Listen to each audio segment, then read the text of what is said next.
It's a great joy for me to be with you this evening time to share the God's word. ഇന്ന് പിന്നെയും വൈകുന്നേരത്ത് ദൈവവചനം നിങ്ങളോട് പങ്കുവയ്ക്കുന്നത് വളരെ സന്തോഷമുള്ള കാര്യമാണ്. Yesterday we started our study on Psalm 23. ഇന്നലെ വൈകുന്നേരത്ത് 23-ാം സങ്കീർത്തനത്തിലുള്ള നമ്മുടെ പഠനം നാം ആരംഭിച്ചുവല്ലോ. We have started just a brief introduction to that subject. ആ വിഷയത്തിൽ ഒരു ചെറിയ ഇൻട്രൊഡക്ഷൻ ഇന്നലെ നാം കാണുകയുണ്ടായി. And we saw that the psalm is speaking about our pilgrimage from the new birth to the eternity. നമ്മുടെ പുതുജന്മം മുതൽ നമ്മുടെ നിത്യത വരെയുള്ള നമ്മുടെ ഒരു യാത്രയുടെ ചിത്രമായി നാം അതിനെ കണ്ടു.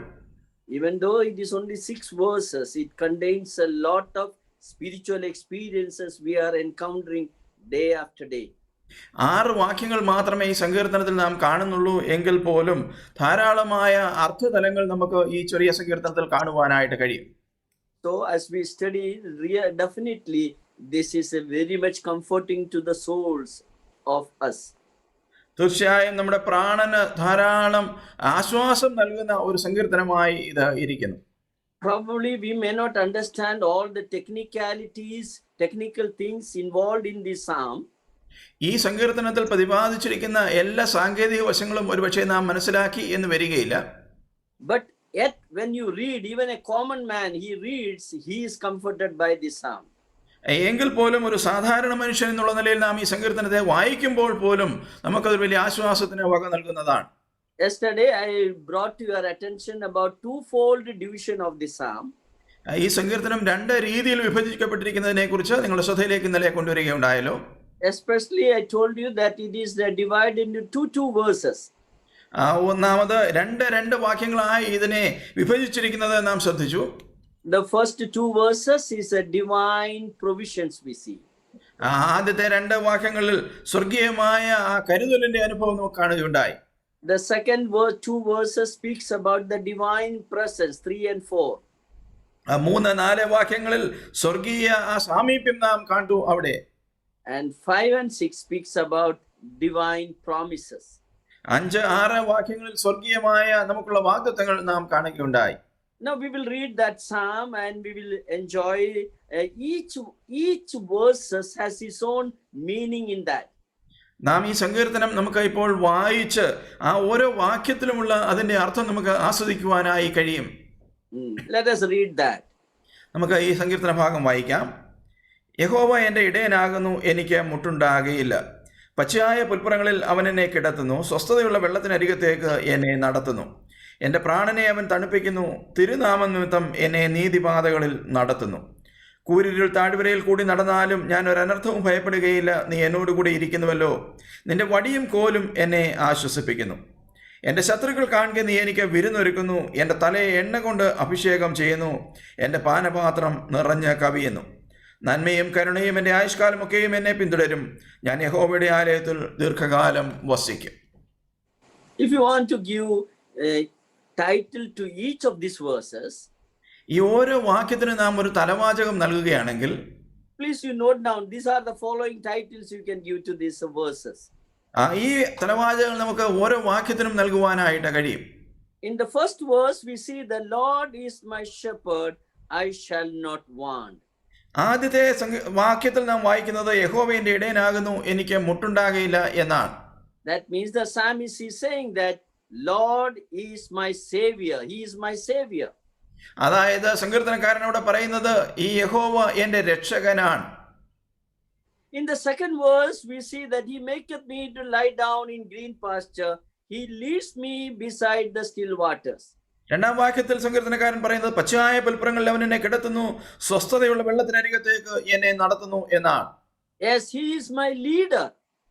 അവൻ എന്നെ നടത്തുന്നവനാണ്, എൻ്റെ നേതാവാണ്. He is not only my savior, he is my leader. അവൻ എൻ്റെ രക്ഷിതാവ് എന്ന് മാത്രമല്ല, അവൻ എന്നെ നടത്തുന്നവനും എൻ്റെ നേതാവുമാണ്. In verse 3 you look at another aspect is mentioned. മറ്റൊരു വശം നാം 3-ാം വാക്യത്തിൽ പ്രതിപാദിക്കുന്നത് കാണുവാൻ കഴിയുന്നു. He restores my soul, he leads me in the paths of righteousness for his name's sake. എൻ്റെ പ്രാണനെ അവൻ തണുപ്പിക്കുന്നു, തിരുനാമ നിമിത്തം എന്നെ നീതിപാതകളിൽ നടത്തുന്നു.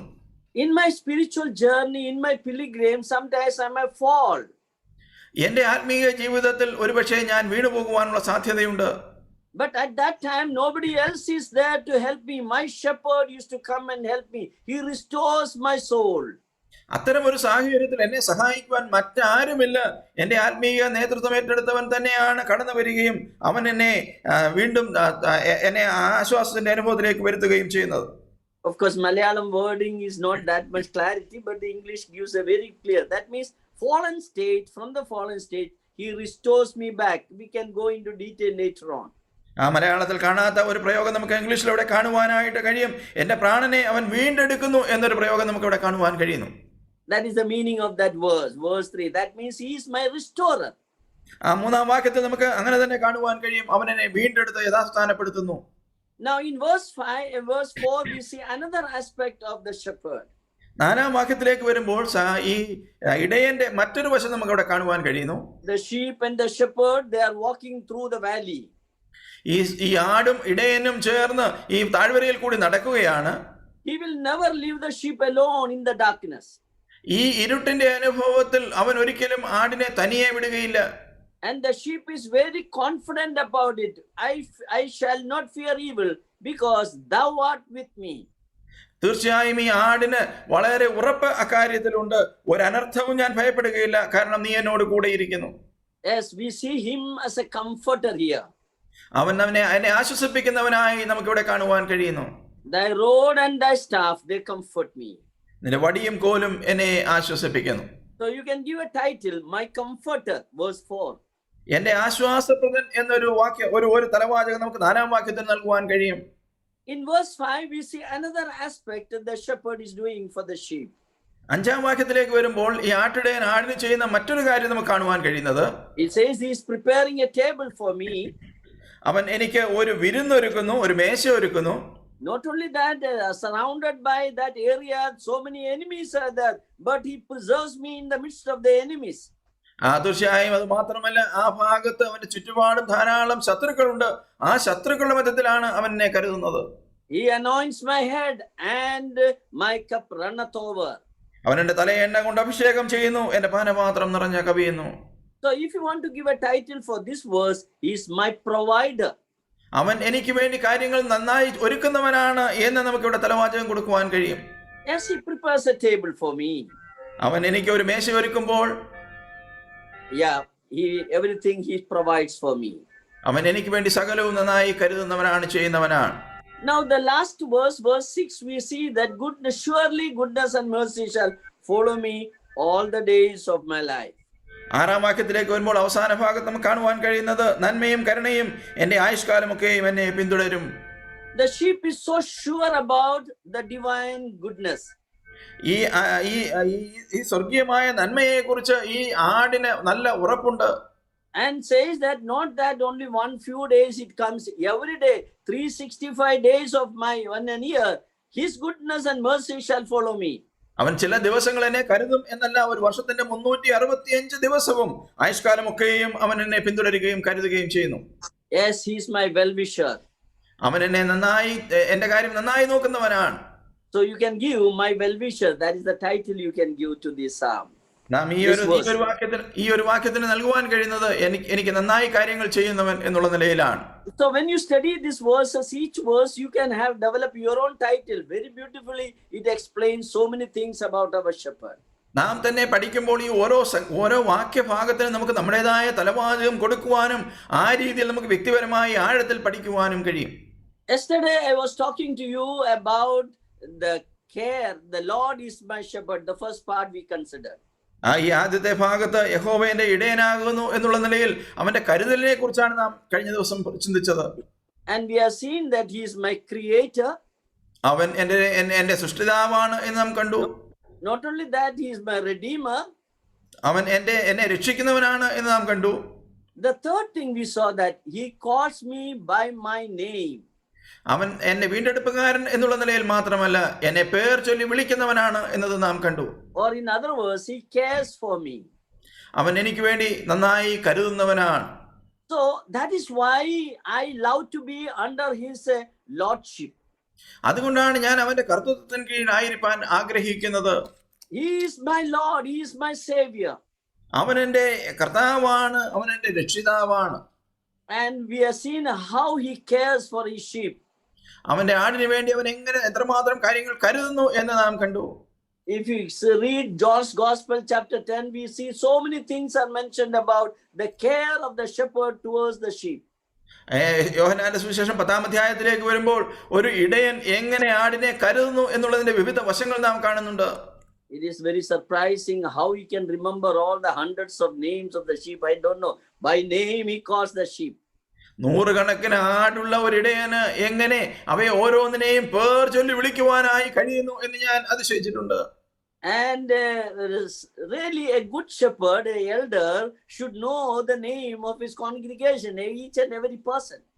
ഒരു നല്ല ഇടയന് തന്നെയല്ല ഒരു സഭയിലെ മൂപ്പന് ആ കൂട്ടത്തിലുള്ള എല്ലാവരെയും പേരുകൊണ്ട് തിരിച്ചറിയുവാനായിട്ട് കഴിയേണ്ടവനാണ്. It is very difficult, isn't it? വളരെ പ്രയാസമുള്ള കാര്യമാണ്, ശരിയല്ലേ? But I always think about Apostle Paul. എന്നാൽ ഞാൻ എപ്പോഴും ചിന്തിക്കുന്നത് അപ്പോസ്തലനായ പൗലോസിനെ കുറിച്ചാണ്. Apostle Paul, you read his epistles, you can see that he remembers people by name and sends the greetings to them. നാം അപ്പോസ്തലനായ പൗലോസിനെ കുറിച്ച് വായിക്കുമ്പോഴൊക്കെ നമുക്ക് മനസ്സിലാക്കുവാൻ കഴിയുന്നത് അവൻ ഓരോരുത്തരെയും വ്യക്തിപരമായ നിലയിൽ അറിയുകയും ഓർക്കുകയും അവരെ ആ രീതിയിൽ അഭിവാദ്യം ചെയ്യുകയും ചെയ്യുന്നത് കാണുന്നു. I sometimes wonder how he could remember all the names of the people. ഈ എല്ലാ ജനത്തിന്റെയും പേര് എങ്ങനെ പൗലോസ് അപ്പോസ്തലൻ ഓർത്തിരിക്കുന്നു എന്ന് ഞാൻ പലപ്പോഴും ചിന്തിച്ചിട്ടുണ്ട്, അതിശയിച്ചിട്ടുണ്ട്. That is very needed character of an elder. Elder should remember the names of his sheep. വളരെ അത്യാവശ്യമായ ഒരു ഗുണമായിട്ട് ഒരു സഭാമൂപ്പന്റെ നിലയിൽ അത് ഇരിക്കുന്നു. കാരണം ഓരോരുത്തരുടെയും പേര് തിരിച്ചറിയേണ്ടതും അവരെ ഓർക്കേണ്ടതും ആവശ്യമാണ്. I can remember the people, but to remember the name, sometimes I had a struggle. I used to travel. I see so many people. Very difficult to remember the name. പലപ്പോഴും നാം യാത്ര ചെയ്യുകയും അനേക സ്ഥലങ്ങൾ പലരെയും കണ്ടുമുട്ടുകയും ചെയ്യുന്നത് കൊണ്ട് ഇവരെയൊക്കെ മുഖപരിചയത്തിൽ ഓർത്തിരിക്കുവാൻ വളരെ എളുപ്പമാണ്. എന്നാൽ പേരോർക്കുക വളരെ പ്രയാസമാണ്. I know a brother, he remembers everyone. എന്നാൽ എനിക്കൊരു സഹോദരനെ അറിയാം, തനിക്ക് എല്ലാവരെയും നല്ല ഓർമ്മയുണ്ട്. So even before he met me, he used to pray for me by name. എന്നെ കാണുന്നതിന് മുൻപ്, ഞങ്ങൾ കണ്ടുമുട്ടുന്നതിന് മുൻപേ ആ സഹോദരൻ എനിക്ക് വേണ്ടി പേര് പറഞ്ഞ് പ്രാർത്ഥിക്കാറുണ്ടായിരുന്നു. So once I met him, I asked him, brother, what is the secret of remembering all the names?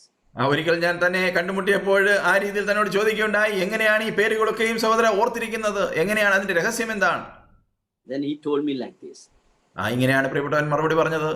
When I hear the name of a brother, I repeat in my mind and immediately I noted down that name in my diary. ഒരു പേര് ഞാൻ ഈ രീതിയിൽ കേൾക്കുമ്പോൾ അത് പല ആവർത്തി എൻ്റെ മനസ്സിൽ ഞാൻ മറുപടിയും വീണ്ടും വീണ്ടും അത് ഉരുവിടുകയും അത് എൻ്റെ ഡയറിയിൽ കുറിച്ചു വെക്കുകയും ചെയ്യും. And I used to pray for that brother. ആ സഹോദരന് വേണ്ടി പ്രാർത്ഥിക്കുക പതിവായിരുന്നു. I understood the secret of that, remembering the name. If you pray for a brother or a sister regularly, definitely you will remember the name of that person. അങ്ങനെയാണ് എനിക്ക് അതിന്റെ രഹസ്യം മനസ്സിലായത്. ഒരു സഹോദരനോ സഹോദരിക്കോ വേണ്ടി നാം തുടർച്ചയായി പ്രാർത്ഥിക്കുന്ന അനുഭവം ഉണ്ടെങ്കിൽ ആ സഹോദരന്റെ പേര് നാം ഒരിക്കലും മറക്കുകയില്ല, നാം നന്നായി ഓർക്കും. I'm sure the Paul was having that habit of praying. He said, I pray for you. He may be remembering them by name and was praying. പൗലോസിന് അത്തരത്തിലുള്ള ഒരു സ്വഭാവ ഗുണം ഉണ്ടായിരുന്നു എന്ന് വേണം നാം മനസ്സിലാക്കുവാൻ. കാരണം ഓരോരുത്തരെയും പേരോർത്ത് പ്രാർത്ഥിക്കുവാനായി ഞങ്ങൾക്ക് വേണ്ടി പ്രാർത്ഥിക്കുന്നു എന്ന് പൗലോസ് പറയുന്നു. As our shepherd, he remembers and calls us by name. ഒരു ഇടയൻ എന്നുള്ള നിലയിൽ നമ്മുടെ കർത്താവ് നമ്മെ ഓർക്കുകയും പേര് പറഞ്ഞ് അവൻ നമ്മെ നടത്തുകയും ചെയ്യുന്നു, വിളിക്കുന്നു. I was reading this evening time about Isaiah chapter 45 verse 45. There we see that I call them by surname. Interesting. You can read that. യെശയ്യാ പ്രവചനം 45-ാം അധ്യായത്തിലേക്ക് വരുമ്പോൾ just to read that 45 verse 5. 45-ാം അധ്യായത്തിന്റെ 5-ാം വാക്യത്തിൽ നമുക്ക് കാണുവാൻ കഴിയുന്നത് 4-ാം വാക്യത്തിന്റെ അവസാന ഭാഗം, നീ എന്നെ അറിയാതിരിക്കെ ഞാൻ നിന്നെ ഓമന പേര് ചൊല്ലി വിളിച്ചിരിക്കുന്നു. Omen prayer, actually really very good. I called you by surname, by your pet name, we can say that. നമുക്ക് ആ രീതിയിൽ അത് പറയുവാനായിട്ട് കഴിയും. ഓമന പേര് ചൊല്ലി വിളിച്ചിരിക്കുന്നു എന്നാണ് 4-ാം വാക്യത്തിന്റെ അവസാന ഭാഗം നാം വായിക്കുന്നത്. That is how he cares for us. അവൻ നമുക്ക് വേണ്ടി അങ്ങനെയാണ് കരുതുന്നത്. Then the question is arising, what is our reaction to that, or how we should respond to that? എന്നാൽ അടുത്ത ചോദ്യം, നാം അതിനോട് എങ്ങനെ പ്രതികരിക്കുന്നു? അതിനോടുള്ള നമ്മുടെ പ്രതികരണം എന്താണ്? If he's my boss, he is my manager, he is my shepherd. So I should also show others that he is my shepherd.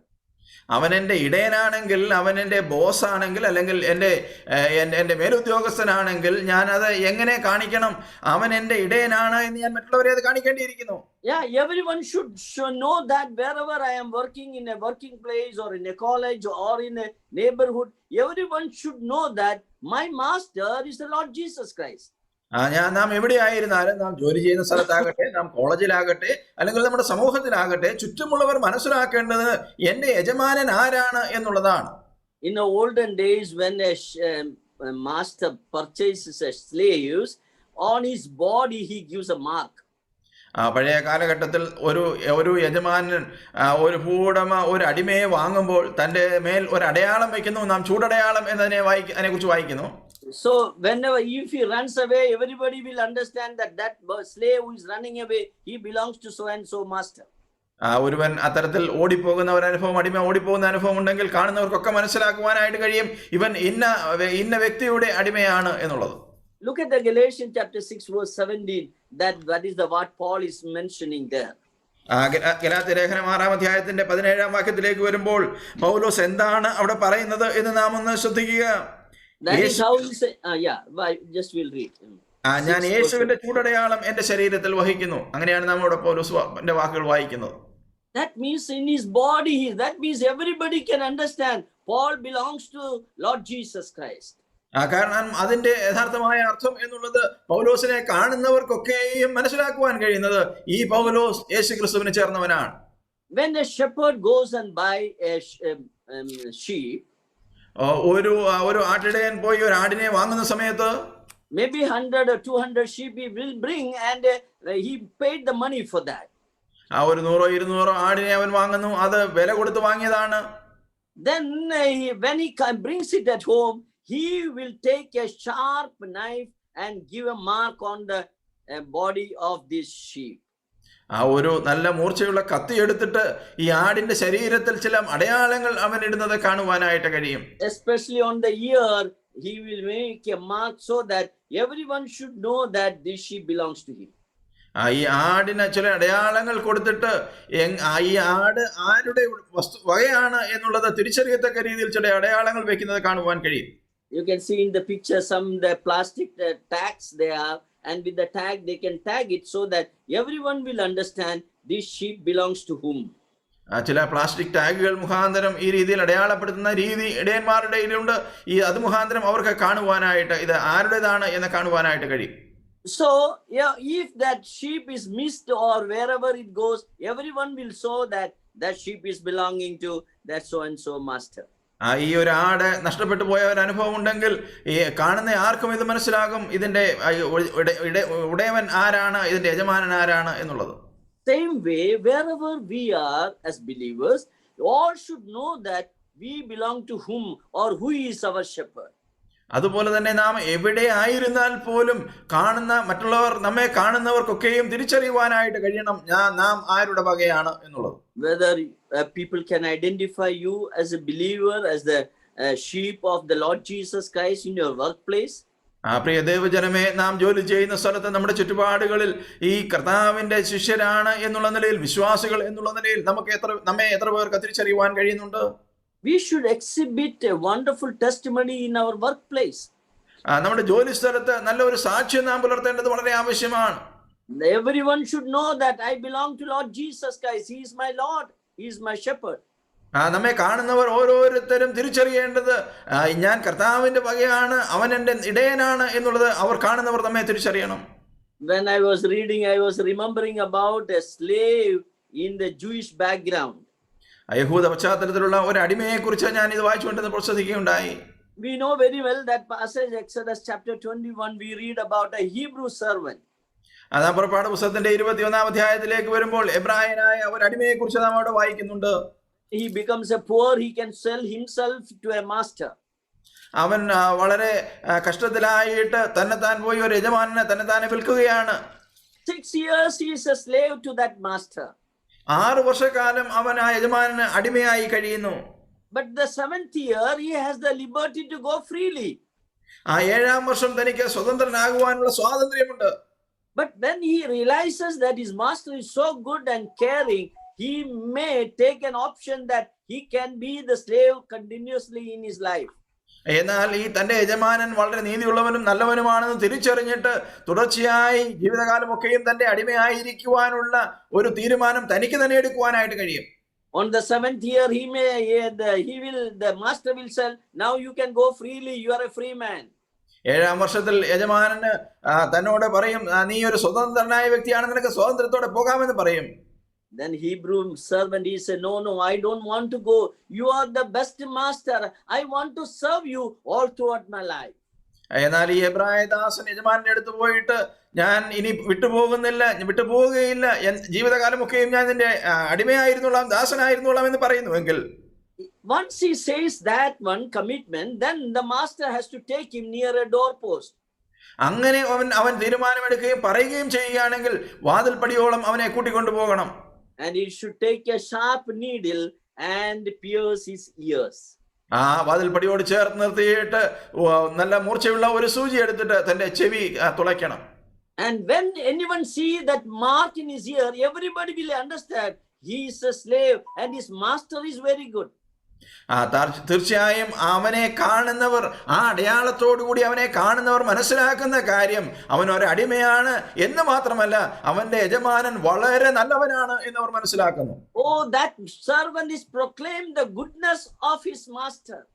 ആ ദാസൻ വെളിപ്പെടുത്തുന്നത് അവന്റെ യജമാനന്റെ നന്മയെ കുറിച്ചാണ്. Are we doing the same thing wherever we are? നാം ആയിരിക്കുന്നിടങ്ങളിൽ നമുക്ക് ഇത് ചെയ്യുവാൻ കഴിയുന്നുണ്ടോ? Yes, we are the slaves of Lord Jesus Christ. We should declare his glory, his goodness wherever we are working. നാം കർത്താവായ യേശുക്രിസ്തുവിന്റെ അടിമകളാണ്. നാം ജോലി ചെയ്യുന്ന സ്ഥലത്ത് അവന്റെ നന്മയെ കുറിച്ച്, അവന്റെ മഹത്വത്തെ കുറിച്ച് നമുക്ക് പറയുവാനായി, തെളിയിക്കുവാനായി കഴിയുന്നുണ്ടോ? So when we say that Jesus is my Lord, Lord is my shepherd, this should be our expression. We should speak about his goodness every moment, every time of our life. നാം നമ്മുടെ കർത്താവ് എന്റെ രക്ഷിതാവാണ് എന്ന് പറയുകയും അവൻ എന്റെ ഇടയനാണ് എന്ന് പറയുകയും ചെയ്യുമ്പോൾ ഇതാണ് നാം മറ്റുള്ളവരുടെ മുമ്പിൽ വെളിവാക്കേണ്ടത്. അവന്റെ നന്മയെ നാം മറ്റുള്ളവരുടെ മുമ്പിൽ വിളിച്ചു പറയുന്നവരായിരിക്കണം. Now let us take to the second part of this verse. The Lord is my shepherd, I shall not want. ആ വാക്യത്തിന്റെ രണ്ടാമത്തെ ഭാഗത്തേക്ക് നമ്മൾ ശ്രദ്ധ തിരിക്കാം. യഹോവ എന്റെ ഇടയനാകുന്നു, എനിക്ക് മുട്ടുണ്ടാകുകയില്ല.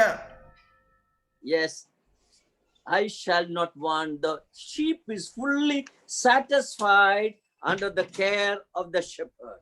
എനിക്ക് മുട്ടുണ്ടാകുകയില്ല എന്ന് പറഞ്ഞ ഈ വാട് ഇവിടെ പറയുന്നത്, ഈ ഇടയന്റെ കരുതലിൻ കീഴിൽ ഞാൻ വളരെ സംതൃപ്തനായിരിക്കുന്നു, എനിക്ക് സകലവും മതിയാകുന്നു. That doesn't mean that the sheep is not need of anything. The sheep need a lot of things. എന്ന് പറഞ്ഞാൽ ഈ ആടിന് ഇനി യാതൊന്നിന്റെയും ആവശ്യമില്ല എന്നല്ല. ഈ ആടിന് പല കാര്യങ്ങളും ഇനിയും ആവശ്യമുണ്ട്, ഇപ്പോഴും ആവശ്യമുണ്ട്. The sheep need grass, the sheep need water, the sheep need oil. So many things the sheep needs. ഈ ആടിന് പുല്ല് ആവശ്യമുണ്ട്, കുടിക്കുവാൻ വെള്ളം ആവശ്യമുണ്ട്, തനിക്ക് എണ്ണ ആവശ്യമുണ്ട്, അനേക കാര്യങ്ങൾ തനിക്ക് ആവശ്യമുണ്ട്. But see that the sheep is fully aware that my shepherd is able to provide all my needs. I shall not want. എന്നാൽ ഈ ആടിന് നന്നായി അറിയാവുന്ന ഒരു കാര്യം, എന്റെ ആവശ്യങ്ങളൊക്കെയും പൂർത്തീകരിക്കുവാൻ എന്റെ ഇടയൻ മതിയായവനാണ് എന്നുള്ളതാണ്. അതുകൊണ്ട് എനിക്കൊന്നിനും മുട്ടുണ്ടാകുകയില്ല. There is no lack of anything in my life because my shepherd knows everything and absolutely he will provide everything to me. തീർച്ചയായും എന്റെ ഇടയൻ എന്റെ ആവശ്യങ്ങൾ നന്നായി അറിയുകയും അവൻ എനിക്ക് വേണ്ടി നന്നായി കാര്യങ്ങൾ ചെയ്യുകയും ചെയ്യുന്നവനാകൊണ്ട് എന്റെ ജീവിതത്തിൽ എനിക്ക് ഒന്നിനും കുറവുണ്ടാകുന്ന ഒരു അനുഭവം ഉണ്ടാകുകയില്ല. In other words, we can say that the sheep is fully satisfied under the care of this shepherd. അല്ലെങ്കിൽ മറ്റൊരർത്ഥത്തിൽ നമുക്ക് മനസ്സിലാക്കുവാൻ കഴിയുന്നത്, ഈ ഇടയന്റെ കരുതലിൻ കീഴിൽ തീർച്ചയായും ഈ ആട് സംതൃപ്തനായ ഒരു അനുഭവത്തിലാണ്. The happiness comes by the contentment that we have in our life. നമ്മുടെ ജീവിതത്തിൽ സന്തോഷം വരുന്നത് നമ്മുടെ സംതൃപ്തിയുടെ അനുഭവത്തിൽ നിന്നാണ്. If you are not content with what you have, definitely there will not be joy and happiness and you will always murmur.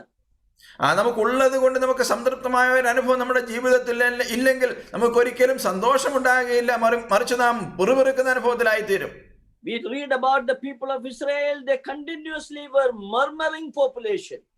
നാം Israel ജനത്തെ കുറിച്ച് വായിക്കുന്നത് അവർ തുടർച്ചയായി തന്നെ മറുതലിക്കുകയും പിറുപിറുക്കുകയും ചെയ്യുന്ന ഒരു അനുഭവത്തിലായിരുന്നു. Not that the Lord was not taking care of them, Lord was taking care of them. കർത്താവ് അവർക്ക് വേണ്ടി കരുതിയില്ല എന്നല്ല, കർത്താവ് അവർക്ക് വേണ്ടി തുടർച്ചയായി കരുതിക്കൊണ്ടിരുന്നതാണ്. The best food God has given to them. യഹോവയായ ദൈവം അവർക്ക് ഏറ്റവും നല്ല ആഹാരം നൽകി. The food of the angels, it was provided, the manna was given to them. സ്വർഗത്തിലെ ദൂതന്മാരുടെ ആഹാരമായ മന്ന അവർക്ക് നൽകി. But they were not at all content with what God has provided them. They were always murmuring. എന്നാൽ ദൈവം അവർക്ക് നൽകിയതിലൊന്നും അവർ സംതൃപ്തരായിരുന്നില്ല, അവർ എപ്പോഴും മുറുമുറുത്തുകൊണ്ടിരുന്നു. So the happiness of a believer comes from the contentment that we have. ഒരു വിശ്വാസിയുടെ സന്തോഷം വരുന്നത് നമുക്കുള്ള സംതൃപ്തിയിൽ നിന്നാണ്. You know, nowadays there is a new theology had come that is known as prosperity theology. പുതിയ ഒരു ദൈവശാസ്ത്രം നമുക്ക് ഈ നാളുകളിൽ കേൾക്കുവാനായിട്ട് കഴിയുന്നത് പ്രോസ്പെരിറ്റി തിയോളജിയെ കുറിച്ചാണ്. That means they say that whatever you ask, God will give and prosper you. ഈ നന്മയുടെ സുവിശേഷം പറയുന്നവർ പറയുന്നത് നിങ്ങൾ ദൈവത്തോട് ചോദിക്കുന്നതൊക്കെ അവൻ നൽകുകയും നിങ്ങളെ അനുഗ്രഹിക്കുകയും ചെയ്യുന്ന അഭിവൃദ്ധിയുടെ സുവിശേഷമാണത്. And if you are not getting because you are not asking properly. നിങ്ങൾക്കത് ലഭിക്കുന്നില്ലെങ്കിൽ നിങ്ങൾ വേണ്ട വിധത്തിൽ ചോദിക്കുന്നില്ല, അതുകൊണ്ടാണ് കിട്ടാത്തതെന്ന് അവർ പറയും. The Bible say ask, it shall be given unto you, knock, it will be opened unto you. കാരണം ദൈവവചനം പറയുന്നുണ്ട്, നിങ്ങൾ ചോദിക്കുവാൻ നിങ്ങൾക്ക് നൽകപ്പെടും, മുട്ടുവിൻ തുറക്കപ്പെടും എന്ന്. So these people are confusing the ordinary people, and they are doing a lot of preaching on that. People are crowding after these preachers. ഈ അഭിവൃദ്ധിയുടെ സുവിശേഷം പ്രസംഗിക്കുന്ന അനേകര് ജനത്തെ കിഴക്കിക്കളയുകയും കലകികളയുകയും ചെയ്യുന്നത് കാണുവാൻ കഴിയും. അനേകർ അവരുടെ ചുറ്റും കൂടുന്നുണ്ട്. You know, John's Gospel chapter 16, we see the Lord, 16 verse 33, please read that. There we see that what is the Lord has promised to us. Is it prosperity? And definitely Bible is not speaking about prosperity theology. യോഹന്നാന്റെ സുവിശേഷം 16-ാം അധ്യായത്തിന്റെ 33-ാം വാക്യത്തിലേക്ക് വരുമ്പോൾ നമുക്ക് അവിടെ എന്താണ് കാണുന്നത് എന്ന് ശ്രദ്ധിക്കുവാനായിട്ട് കഴിയും. ഈ അഭിവൃദ്ധിയുടെ സുവിശേഷമല്ല ഒരിക്കലും കർത്താവ് നമുക്ക് നൽകിയത് എന്നവിടെ കാണുവാൻ കഴിയും. നാം അവിടെ ഇങ്ങനെ വായിക്കുന്നു, യോഹന്നാന്റെ സുവിശേഷം 16:33, നിങ്ങൾക്ക് എന്നിൽ സമാധാനം ഉണ്ടാകേണ്ടതിന് അത് നിങ്ങളോട് സംസാരിച്ചിരിക്കുന്നു. ലോകത്തിൽ നിങ്ങൾക്ക് കഷ്ടമുണ്ട്, എങ്കിലും ധൈര്യപ്പെടുവിൻ, ഞാൻ ലോകത്തെ ജയിച്ചിരിക്കുന്നു എന്ന് പറഞ്ഞു. Yeah, in this world we are not prosperity, we have tribulations, we have difficulties are there in this world. ഈ ലോകത്തിൽ നമുക്ക് അഭിവൃദ്ധി മാത്രമല്ല ദൈവം നൽകിയിരിക്കുന്നത്, നമുക്ക് കഷ്ടപ്പാടാണ് ദൈവം നൽകിയിരിക്കുന്നത്. So we need to be content with what God has given to us. ദൈവം നമുക്ക് നൽകിയിരിക്കുന്നതിൽ നാം സംതൃപ്തരാകേണ്ടത് ആവശ്യമുണ്ട്. Let me tell you, our spirituality will be measured by the way in which we handle the wealth and money. ഞാനൊരു കാര്യം നിങ്ങളോട് പറയട്ടെ, നമ്മുടെ ആത്മീയത അളക്കുന്നത് തീർച്ചയായും നമുക്ക് നൽകപ്പെട്ട ആ സ്വത്ത് അല്ലെങ്കിൽ ധനം നാം എങ്ങനെ വിനിയോഗിക്കുന്നു എന്നുള്ളതിൽ അധിഷ്ഠിതമായിട്ടാണ്. A spiritual man, he handles the money very, very wisely, and by the way in which he handles the money will indicate how spiritually mature he is. ഒരു ആത്മീയനായ മനുഷ്യൻ തന്റെ ധനം എങ്ങനെ വിനിയോഗിക്കുന്നു എന്ന് കാണുമ്പോൾ അവന്റെ ആത്മീയ പക്വതയെക്കുറിച്ച് നമുക്ക് കാണുവാനും മനസ്സിലാക്കുവാനും കഴിയും. You take the example of Zacchaeus. നമുക്ക് സഖായിയെ കുറിച്ച് കാണുന്നുണ്ടല്ലോ പുതിയ നിയമത്തിൽ. We know that he was the income tax commissioner of that time. ആ കാലഘട്ടത്തിലെ ഒരു ഇൻകം ടാക്സ് കമ്മീഷണർ എന്നുള്ള നിലയിൽ തന്നെ കുറിച്ച് വായിക്കുവാൻ കഴിയും. He was collecting a lot of money properly or improper way. He amassed a lot of wealth. നേരായ മാർഗത്തിലൂടെയും അല്ലാതെയും താൻ ധാരാളം ധനം സമ്പാദിച്ചു കൂട്ടി സഖായി. But when he came to the Lord and when he accepted Jesus as his savior, completely his attitude has changed. എന്നാൽ ഈ കർത്താവിലേക്ക് വരികയും കർത്താവിനെ രക്ഷിതാവായി താൻ സ്വീകരിക്കുകയും ചെയ്തപ്പോൾ തന്റെ മനോഭാവം പൂർണ്ണമായി മാറി മറിയുന്നത് കാണുവാൻ കഴിയുന്നു. And now he is willing to give money, what he has accumulated, he wants to give to others. എന്നാൽ താൻ ഇത്ര നാളും കരുതി കൂട്ടി വെച്ചതൊക്കെ മറ്റുള്ളവർക്ക് നൽകുവാൻ അവൻ സന്നദ്ധനാവുകയാണ്. So his attitude towards is drastically changed when he came to the Lord. ഈ ധനത്തോടുള്ള തന്റെ മനോഭാവം കർത്താവിലേക്ക് വന്നപ്പോൾ പൂർണ്ണമായി മാറുന്നത് നാം ഇവിടെ കാണുന്നു. Some people think that when we are wealthy and all of our money we are accumulating, it is the blessing of the Lord. പലപ്പോഴും പലരും ചിന്തിക്കുന്നത് നാം ധനവാനായിരിക്കുന്ന സന്ദർഭത്തിൽ അനേകം ധനം നമുക്ക് ലഭിക്കുമ്പോൾ കർത്താവിന്റെ അനുഗ്രഹമാണ് ഇത് എന്നാണ്. I am not saying that it is not the blessing. Definitely it is a blessing of the Lord. അത് കർത്താവിന്റെ അനുഗ്രഹമല്ല എന്നല്ല ഞാൻ പറയുന്നത്. തീർച്ചയായും അത് കർത്താവിന്റെ യഹോവയുടെ അനുഗ്രഹം തന്നെയാണ്. But let me tell you, but that is not an indicator of your spirituality. എന്നാൽ ഒരു കാര്യം ഞാൻ വളരെ വ്യക്തമായി നിങ്ങളോട് പറയട്ടെ, അത് നിങ്ങളുടെ ആത്മീയതയുടെ അടയാളമായിരിക്കുന്നില്ല. That doesn't mean that if you are rich, that doesn't mean that God is happy about your life. നിങ്ങൾ ധനവാനായിരിക്കുന്നത് കൊണ്ട് നിങ്ങളുടെ ജീവിതത്തെ കുറിച്ച് ദൈവം വളരെ സന്തോഷിക്കുന്നു എന്ന് നിങ്ങൾ ഒരിക്കലും ചിന്തിക്കരുത്, ധരിക്കരുത്. Jewish people had that impression. They thought that once a person is very rich, that God is approved his life and God has blessed him with the wealth. യഹൂദ ജനത്തിന് അത്തരത്തിലുള്ള ഒരു തെറ്റിദ്ധാരണ ഉണ്ടായിരുന്നു. ഒരുവൻ ധനവാനായിരുന്നാൽ തീർച്ചയായും ദൈവം അവനെ അനുഗ്രഹിച്ചിരിക്കുന്നു, ദൈവം അവനെ ആ രീതിയിൽ അംഗീകരിച്ചിരിക്കുന്നു എന്ന് അവർ ചിന്തിച്ചു. But Lord with a parable proved it very clearly that richness is not a sign of God's approval of a life. എന്നാൽ കർത്താവ് ഒരു ഉപമ പറഞ്ഞതിൽ കൂടെ ദൈവം ആ രീതിയിൽ ഒരുവന്റെ ജീവിതത്തെ ധനവാനായിരിക്കുന്നത് കൊണ്ട് അംഗീകരിക്കുന്നില്ല എന്ന് വളരെ വ്യക്തമാക്കി കൊടുത്തു. If richness is the approval of God of one's life, then Ambani and Bill Gates, then whom God will be happy, isn't it? ധനമാണ് ഒരുവന്റെ ജീവിതത്തെ ദൈവം അംഗീകരിക്കുന്നതിന്റെ അളവുകോലെങ്കിൽ അംബാനിയും ബിൽഗേറ്റ്സും ആയിരിക്കണം ഒരുപക്ഷെ ഏറ്റവും അധികം ദൈവം അംഗീകരിച്ച വ്യക്തികൾ. Jewish people have a lot of misunderstanding in that way. ആ രീതിയിൽ യഹൂദ ജനത്തിന് ധാരാളം തെറ്റിദ്ധാരണകൾ ഉണ്ടായിരുന്നു. That is why Lord has given the parable of the rich man and the poor man, Lazarus, the poor Lazarus. ആയതുകൊണ്ടാണ് കർത്താവ് ധനവാന്റെയും ദരിദ്രനായിരുന്ന ലാസറിന്റെയും ഉപമ പറഞ്ഞത്. See, the poor Lazarus went to heaven, whereas the rich man, he went to hell. ഈ ദരിദ്രനായിരുന്ന ലാസർ സ്വർഗത്തിലേക്ക് പോയി, എന്നാൽ ധനവാനായ വ്യക്തി നരകത്തിലേക്ക് പോകുന്നു. It's not that all rich people go to hell. That is not the Lord mean. That Lord want to tell the Jewish people that your concept of the richness is wrong. എന്നാൽ കർത്താവ് പറഞ്ഞത് ധനവാന്മാരെല്ലാം നരകത്തിൽ പോകും എന്നുമല്ല അതിന്റെ അർത്ഥം. എന്നാൽ നിങ്ങൾ ധനത്തെ കുറിച്ച് മനസ്സിലാക്കി വെച്ചിരിക്കുന്നത് തെറ്റാണ് എന്നാണ്. They thought that if a person is in the genealogy of Abraham, he will go to heaven. അബ്രഹാമിന്റെ വംശപരമ്പരയിലാണ് ഒരുവൻ ഉള്ളതെങ്കിൽ അവൻ സ്വർഗത്തിലേക്ക് പോകും എന്ന് അവർ ധരിച്ചു വെച്ചിരുന്നു. You see, the rich man is addressing Abraham, Father Abraham. That means he is belong to the father of earth. He is in the hell. ഈ ധനവാനായ വ്യക്തി നരകത്തിൽ കിടന്നിട്ട് അബ്രഹാമിനെ നോക്കി അബ്രഹാം പിതാവേ എന്നാണ് വിളിക്കുന്നത്. ആ രീതിയിൽ അവൻ കരുതുന്നു. God is a righteous God. He gives riches to the righteous as well as to the wicked. That is nothing to do with his approval of his life. ദൈവം നീതിമാനായ ദൈവമാണ്. അവൻ നീതിമാന്മാർക്കും അല്ലാത്തവർക്കും ധനം നൽകുന്നുണ്ട്. ആ ധനം ലഭിച്ചത് കൊണ്ട് ദൈവം അവനെ അംഗീകരിച്ചു എന്ന് നാം ചിന്തിക്കരുത്. He gives sunlight to rich as well as to the poor. തീർച്ചയായും ദൈവം സൂര്യപ്രകാശം ഈ നീതിമാന്മാർക്കും അനീതി ചെയ്യുന്നവർക്കും ഒരുപോലെയാണ് നൽകുന്നത്. Yeah, he gives to everyone equally. That means that is not the basis on which we can evaluate one's life. സൂര്യപ്രകാശം എല്ലാവർക്കും ഒരുപോലെ നൽകുന്നത് പോലെ തന്നെ ഈ ധനത്തിന്റെ അളവുകോൽ ദൈവം അവരെ അംഗീകരിക്കുന്നു എന്നതിന് നാം ചിന്തിക്കരുത്. Here we see the sheep is fully satisfied with the provisions of God. എന്നാൽ നമുക്ക് ഇവിടെ കാണുവാൻ കഴിയുന്നത് ആട് ദൈവം നൽകിയിരിക്കുന്ന കാര്യത്തിൽ പൂർണ്ണമായി സംതൃപ്തമായ അനുഭവത്തിലാണ്. We see that Bible is not speaking about prosperity theology. Bible is speaking about contentment theology. നാം മനസ്സിലാക്കേണ്ട ഒരു കാര്യം, ദൈവവചനം ഒരിക്കലും അഭിവൃദ്ധിയുടെ സുവിശേഷമല്ല പറയുന്നത്, സംതൃപ്തിയുടെ സുവിശേഷമാണ് പറയുന്നത്. We have to be satisfied with what God gives to us. ദൈവം നമുക്ക് നൽകിയിരിക്കുന്ന കാര്യത്തിൽ നാം സംതൃപ്തരാകേണ്ടത് വളരെ ആവശ്യമാണ്. If God gives riches, thank God and praise him and use it for his glory. ദൈവം നമുക്ക് ധനം നൽകുന്നുവെങ്കിൽ തീർച്ചയായും നാം ദൈവത്തിന് നന്ദി പറയുകയും അത് അവന്റെ നാമത്തിന് മഹത്വത്തിനായി വിനിയോഗിക്കുകയും ചെയ്യണം. As I told you, it is the blessing of the Lord for using for his glory. തീർച്ചയായും ദൈവം നമുക്ക് നൽകുന്നത് അവന്റെ അനുഗ്രഹത്തിന്റെ അവന്റെ മഹത്വത്തിന് വേണ്ടി ചെലവാക്കുവാൻ നൽകുന്ന കാര്യം തീർച്ചയായും അവൻ അനുഗ്രഹിച്ചു തന്നെയാണ് നൽകുന്നത്. See, the contentment we can see in the life of Paul very well. എന്നാൽ പൗലോസിന്റെ ജീവിതത്തിൽ നമുക്ക് ഈ സംതൃപ്തിയുടെ അനുഭവം നമുക്ക് കാണുവാൻ കഴിയും. In Philippians chapter 4, we read that he was in the prison and he was not having anything there. Philippi ലേഖനത്തിന്റെ 4-ാം അധ്യായത്തിലേക്ക് വരുമ്പോൾ താൻ തടവിലായിരിക്കുന്ന അനുഭവം പറയുന്നു. തനിക്ക് അവിടെ ഒന്നും ഉണ്ടായിരുന്നില്ല. And we see that he says that I have everything, I have nothing lacking. എനിക്കിവിടെ ഒന്നിനും കുറവില്ല, എനിക്ക് സകലവും മതിയാവോളം ഉണ്ട് എന്ന് അവൻ അവിടെ എഴുതുകയാണ്. Yeah, we will read that verses. It's very interesting to read. Verse 4, chapter 4, verse 11 and 12.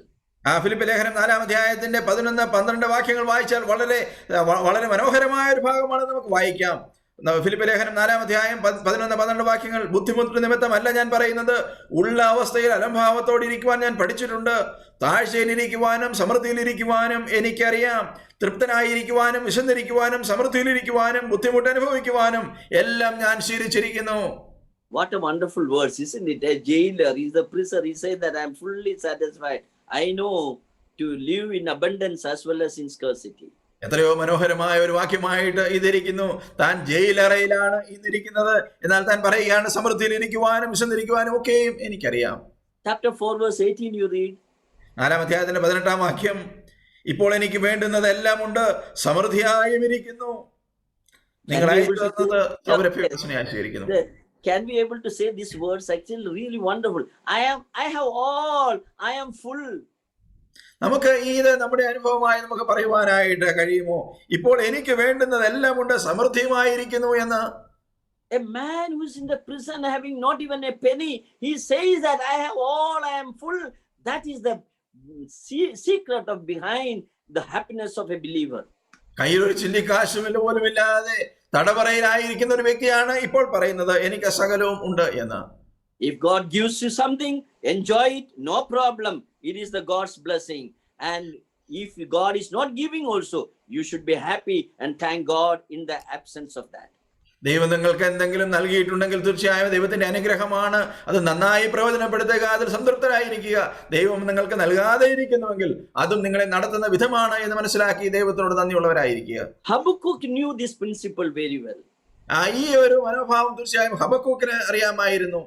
The sheep under our care, what we are studying, the sheep also knew this principle. I shall not want, fully satisfied with the care of the shepherd. നാം ചിന്തിക്കുന്ന ഈ ആടിനും ഇത് നന്നായിട്ട് അറിയാം. ഈ എന്റെ ഇടയൻ എനിക്ക് നന്നായി ചെയ്യുന്നവനാണ്, എനിക്ക് ഒന്നിനും മുട്ടില്ല. Yeah, let us read the Habakkuk. We are very familiar with that verses. We will read that. Habakkuk chapter 3 verse 17 and 18. നമുക്ക് ഹബക്കൂക്കിന്റെ പുസ്തകത്തിലേക്ക് ഒന്ന് വരാം. ഹബക്കൂക്കിന്റെ പുസ്തകം അങ്കിൾ ചാപ്റ്റർ ആയിരുന്നു 17 and 18. 3-ാം അധ്യായം 17-18 വാക്യങ്ങൾ. ഹബക്കൂക്ക് 3:17-18. അത്തിവൃക്ഷം തളിർക്കുകയില്ല, മുന്തിരിവള്ളിയിൽ അനുഭവം ഉണ്ടാകുകയുമില്ല. ഒലിവ് മരത്തിന്റെ പ്രയത്നം നിഷ്ഫലമായി പോകും. നിലങ്ങൾ ആഹാരം വിളയിക്കുകയില്ല. ആട്ടിൻകൂട്ടം തൊഴുത്തിൽ നിന്ന് നശിച്ചു പോകും. ഗോശാലകളിൽ കന്നുകാലി ഉണ്ടായിരിക്കുകയില്ല. എങ്കിലും ഞാൻ യഹോവയിൽ ആനന്ദിക്കും, എന്റെ രക്ഷയുടെ ദൈവത്തിൽ ഘോഷിച്ചുല്ലസിക്കും. Yeah, yet I will rejoice in the Lord. There are so many difficulties in my life. Everything is lost, but yet I rejoice in the Lord. എങ്കിലും ഞാൻ യഹോവയിൽ ആനന്ദിക്കും. എന്റെ ജീവിതത്തിൽ അനേക കഷ്ടങ്ങളും നഷ്ടങ്ങളും ഉണ്ട്, എങ്കിലും ഞാൻ യഹോവയിൽ ആനന്ദിക്കും. Fully satisfied with the care of the shepherd. ഈ ഇടയന്റെ കരുതലിൻ കീഴിൽ പൂർണ്ണമായി സംതൃപ്തമായ ഒരു അനുഭവം. But the Jewish people, when they were in the wilderness, they never satisfied with that. എന്നാൽ ഈ യഹൂദ ജനം മരുഭൂമി പ്രയാണത്തിന്റെ കാലഘട്ടത്തിലായിരുന്നപ്പോൾ അവർ ഒരിക്കലും തങ്ങൾക്ക് ലഭിച്ചതിൽ സംതൃപ്തി ഉള്ളവരായിരുന്നില്ല. They were a covetous generation. They were coveting. They think that, oh, we were in Egypt and how we were enjoying there in Egypt. അവർ അതിമോഹത്താൽ പിടിക്കപ്പെട്ട ഒരു തലമുറയായിട്ടായിരുന്നു. എത്ര നന്നായി ഞങ്ങൾ ഈജിപ്തിലായിരുന്നപ്പോൾ, മിസ്രൈമിലായിരുന്നപ്പോൾ എത്ര നന്നായിരുന്നു എന്ന് അവർ പറയുന്നു. Yeah, they were thinking about the watermelon, onion, garlic and all these things. അവർക്ക് അവിടെ ലഭിച്ചിരുന്ന തണ്ണിമത്തനെ കുറിച്ചും ഉള്ളിയെ കുറിച്ചും വെള്ളുള്ളിയെ കുറിച്ചും ഒക്കെയാണ് അവർ പറയുന്നത്. Yes, useless things they were remembering, and they said that is not here. We have only manna every day. പ്രയോജനമില്ലാത്ത വസ്തുക്കളെ കുറിച്ചാണ് അവർ പറയുന്നത്. അവർക്ക് ധാരാളം ഉണ്ടായിരുന്നു എന്ന്, ഇവിടെ മന്ന മാത്രമേ ഉള്ളൂ. Oh, they said manna in the breakfast manna, lunch manna, dinner manna. Oh, we are fed up with the manna. രാവിലെ ആഹാരം മന്ന, ഉച്ചയ്ക്ക് ആഹാരം മന്ന, വൈകുന്നേരത്തെ ആഹാരം മന്ന. ഞങ്ങൾ ഇതിൽ നിരാശരായിരിക്കുന്നു, ഞങ്ങൾ ഫെഡപ്പായിരിക്കുന്നു അവർ പറയുന്നു. Manna was the food of the angels. The best balanced diet was given to the people. അവർക്ക് ലഭിച്ചിരുന്ന മന്ന എന്നുള്ളത് സ്വർഗത്തിലെ ദൂതന്മാരുടെ ആഹാരമായിരുന്നു. ഏറ്റവും നന്നായിരുന്ന ക്രമീകൃത ആഹാരമായിരുന്നു. And the psalmist says in Psalm 105, I think, it's mentioned that there were not even a feeble men among them. 105-ാം സങ്കീർത്തനത്തിൽ നാം വായിക്കുന്നത് അവരിൽ ബലഹീനരായവരുണ്ടായിരുന്നില്ല എന്നാണ്. I was wondering how there was no feeble men, because the food which was taken was a balanced diet. There was no scarcity. Absolutely healthy people they were. അവർക്ക് അശക്തരായവർ അവരുടെ മധ്യത്തിൽ ഉണ്ടായിരുന്നില്ല എന്നതിന്റെ രഹസ്യം ഇതായിരുന്നു.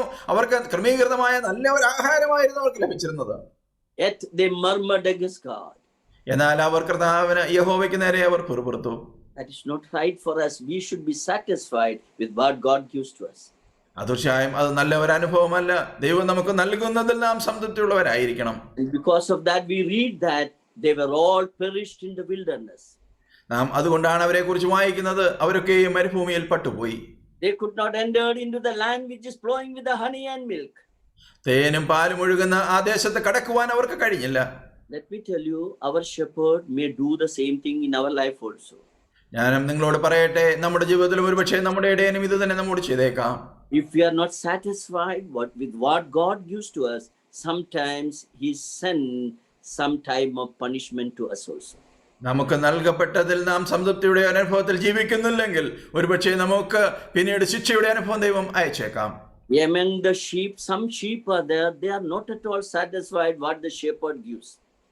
ചില ആടുകളെ കുറിച്ച് നമുക്ക് അത്തരത്തിൽ കാണുവാനായിട്ട് കഴിയും. ഇടയൻ നൽകുന്നത് ഒന്നിലും അവർക്ക് സംതൃപ്തിയില്ല. They always jump the fence and go to the other side, and they think that the other side is better. അത്തരത്തിലുള്ള ചില ആടുകൾ വേലി ചാടി അപ്പുറത്ത് പോയി അടുത്ത തോട്ടത്തിലുള്ളത് എന്താണെന്ന് ആഹരിക്കുവാനായിട്ട് ശ്രമിക്കും. Sometimes the shepherd calls the naughty sheep, and they always observe these naughty ones. തീർച്ചയായും ഇത്തരത്തിൽ ചാടിപ്പോകുന്ന അനുഭവമുള്ളവരെ, മത്സരികളായ ഇത്തരത്തിലുള്ളവരെ അവർ ഇടയൻ ശ്രദ്ധിക്കും. And if it goes out of control, sometimes punishment will be executed by the shepherd. നിയന്ത്രണത്തിന് അതീതമായി അപ്പുറത്തേക്ക് പോകുന്ന സന്ദർഭത്തിൽ ഒരുപക്ഷെ ഇടയൻ ഇവർക്ക് നേരെ ശിക്ഷയുടെ നടപടി എടുത്തു വന്നേക്കാം. One day a girl was just looking around and saw a shepherd is feeding the sheep. ഒരു ദിവസം ഒരു പെൺകുട്ടി ഒരു ഇടയൻ ആടുകൾക്ക് ആഹാരം നൽകുന്നത് നോക്കിക്കൊണ്ടിരിക്കുകയായിരുന്നു. And she was so excited, she went near the shepherd. It was on the top of the mountain, and she went there and she started talking with the shepherd. ഇതിൽ വളരെ രസകരമായ രീതിയിൽ തോന്നിയത് കൊണ്ട് ഈ പെൺകുട്ടി മലമുകളിലായിരുന്നു ഈ ഒരു അനുഭവം ഇടയനോട് സംസാരിക്കുവാനായി ആരംഭിച്ചു. When she went there and she saw one sheep is lying very close to the shepherd. അവിടെ ചെന്നപ്പോൾ ഒരു ആട് ഇടയന്റെ അടുത്ത് വന്ന് കിടക്കുന്നത് അവൾ കണ്ടു. She was so fascinated to see that sheep. ആടിനെ ഒന്ന് ശ്രദ്ധിക്കുന്നതിൽ കാണുന്നതിൽ അവൾക്ക് വളരെ സന്തോഷം തോന്നി. Then she understood that there's a bandage on the leg of the sheep. ആടിനെ കണ്ടപ്പോൾ അവൾ മനസ്സിലാക്കിയത് ആടിന്റെ കാലിൽ ഒരു കെട്ടുണ്ട്, ഒരു മുറിവ് കെട്ടിയിരിക്കുന്നു. And she asked, what happened to the sheep? ഈ ആടിന് എന്താണ് സംഭവിച്ചത് എന്ന് ഇടയനോട് അവൾ ചോദിച്ചു. And the shepherd said that it has broken the leg, the bone is broken, that is why it is here. ഈ കാലിന്റെ എല്ല് ഒടിഞ്ഞ അനുഭവത്തിലാണ്, അതുകൊണ്ടാണ് ആട് ഇവിടെ ഇരിക്കുന്നത് എന്ന് പറഞ്ഞു. He wanted to know how the bone was broken. എങ്ങനെയാണ് എല്ല് ഒടിഞ്ഞത് എന്ന് അവൾക്ക് അറിയേണ്ടിയിരുന്നു. And shepherd said, I broke the bone. ഇടയൻ പറഞ്ഞത്, ഞാനാണ് ആ എല്ല് ഒടിച്ചത്. She was shocked. The shepherd broke the bone. ഈ പെൺകുട്ടി തീർച്ചയായും അത്ഭുതത്തോടെ ഇടയനോട് ചോദിക്കുന്നു, നീ ആ ആടിന്റെ എല്ല് ഒടിച്ചുവോ? Yes, then the shepherd said, yeah, this is very a naughty sheep. It always running around, jumping the other fence. I decided to break the bone. ഈ ആട് വളരെ വഴക്കാളിയായ ഒരാടായിരുന്നു, അതുകൊണ്ട് ഞാൻ ഈ ആടിന്റെ കാല് തല്ലി ഒടിക്കുവാനായി തീരുമാനിച്ചു. അങ്ങനെ yeah, I broke the bone. That is why it is very close to me now. ഞാൻ ഈ ആടിന്റെ കാല് ഒടിച്ചത് കൊണ്ടാണ് ഇപ്പോൾ എന്റെ സമീപത്ത് ഈ ആട് നിൽക്കുന്നത്. And once it is healed, this broken bone is healed, it will be all right. It will walk properly. ഈ എല്ല് നന്നായി ചേർന്നതിന് ശേഷം തീർച്ചയായും നന്നായി നടക്കുക തന്നെ ചെയ്യും, യാതൊരു പ്രശ്നവും ഉണ്ടാകുകയില്ല. It will not behave in not a naughty manner again. വീണ്ടും വഴക്കിന്റെ ഒരു അനുഭവത്തിൽ, വഴക്കാളിയുടെ ഒരു അനുഭവത്തിൽ പിന്നീട് ഒരിക്കലും അത് പെരുമാറുകയില്ല. This is a technique used by shepherds. Sometimes they break the bone of the sheep. ഇടയന്മാർ ഒരുപക്ഷെ ഉപയോഗിക്കുന്ന ഒരു പ്രയോഗ രീതിയാണ് ഇത്. അവർ ആടിന്റെ എല്ല് ഒടിക്കും. You read Psalm 51 verse 8, it is speaking very clearly. You read that Psalm 51. 51-ാം സങ്കീർത്തനത്തിന്റെ 8-ാം വാക്യം നാം വായിക്കുന്നുവെങ്കിൽ തീർച്ചയായും നമുക്കത് കാണുവാനായിട്ട്, മനോഹരമായി എഴുതിയിരിക്കുന്നത് കാണുവാനായിട്ട് കഴിയും. 51-ാം സങ്കീർത്തനം 8-ാം വാക്യം, സന്തോഷവും ആനന്ദവും എന്നെ കേൾക്കുമാറാക്കണമേ, നീ ഒടിച്ച അസ്ഥികൾ ഉല്ലസിക്കട്ടെ. Oh, that the shepherd has broken the bone. That is what the David is saying there. ഇവിടെ ദാവീദ് പറയുന്നത്, ഇടയൻ ആ അസ്ഥി ഒടിച്ചിരിക്കുന്നു. Yes, sometimes the shepherd breaks the bone if you are not satisfied with his care. അവന്റെ കരുതലിൻ കീഴിൽ നിനക്ക് സംതൃപ്തമായ ഒരു അനുഭവം ഇല്ലെങ്കിൽ ഒരുപക്ഷെ ഇടയൻ നിന്റെ അസ്ഥി ഓടിച്ചേക്കാം. My brothers and sisters, be satisfied with what God gives. Otherwise, sometimes he may break our bones. പ്രിയ സഹോദരി സഹോദരന്മാരെ, കർത്താവ് നമുക്ക് നൽകുന്നതിൽ പൂർണ്ണ സംതൃപ്തിയോടെ നാം ഇടപെടണം. ഇല്ലെങ്കിൽ കർത്താവ് നമ്മുടെ അസ്ഥിയെ ഒടിക്കുന്ന അനുഭവം നമ്മുടെ ജീവിതത്തിൽ ഉണ്ടാകാം. Yes, that is why the sheep here, fully satisfied, I shall not want. അതുകൊണ്ടാണ് ഇവിടെ നാം കാണുന്ന ആട് പൂർണ്ണ സംതൃപ്തിയുടെ അനുഭവത്തിൽ പറയുന്നത്, എനിക്ക് മുട്ടുണ്ടാകുകയില്ല. We will read few verses from 1 Timothy chapter 6. We see that godliness with the contentment is a great gain. Six onwards you read. 6 to 10. തിമോഥെയോസിന് എഴുതിയ ഒന്നാം ലേഖനത്തിലേക്ക് നമ്മുടെ ശ്രദ്ധയെ നമുക്ക് ഒന്ന് തിരിക്കാം. Chapter 1 uncle.